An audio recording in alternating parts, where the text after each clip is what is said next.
Update tayo sa aktibidad ng Bulkang Canlaon na ngayon ay nasa Alert Level 3 o High Level of Volcanic Unrest. Kausapin natin si PHIVOLCS Director Dr. Teresito Bacolcol. Magandang umaga at welcome po sa Balitang Hali. Si Rafi Tima po ito, kasama ko po si Tony Aquino. Yes po, magandang umaga din po sa inyong dalawa. Opo, kapag nasa Alert Level 3 po yung bulkan, ano po yung inaasahan na banta nito? Ang Alert Level 3 ay nangangahulugan ng posibilidad na magkaroon ng hazardous eruption sa mga susunod na linggo. So dapat iwasan ng mga residente ang pagpasok sa loob ng 6-kilometer danger zone dahil maaari itong maapektuhan ng pyroclastic density currents or yung tinatawag nating ballistic fragments.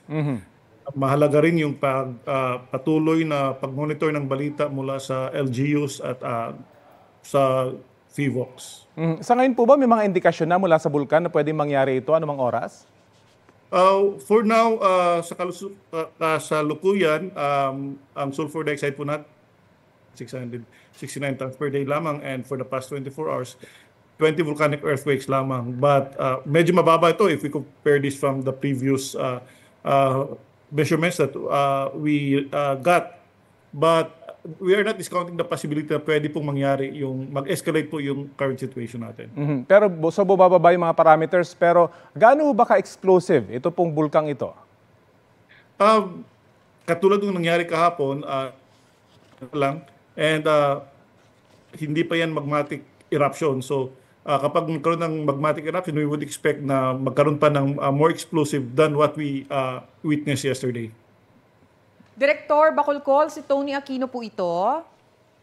Yes, ma'am. Nagbabala po ang PHIVOLCS tungkol sa pyroclastic density currents. Ano po ba ito? Iba pa po ba ito sa lahar? Magkaiba po yung pyroclastic density current sa lahar.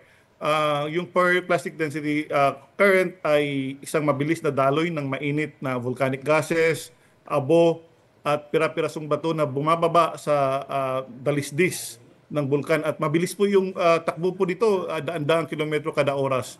So lubhang mapanganib po ito, sinisira ang lahat ng madaanan tulad ng puno, gusali at buhay. Yung lahat naman po ay totally different.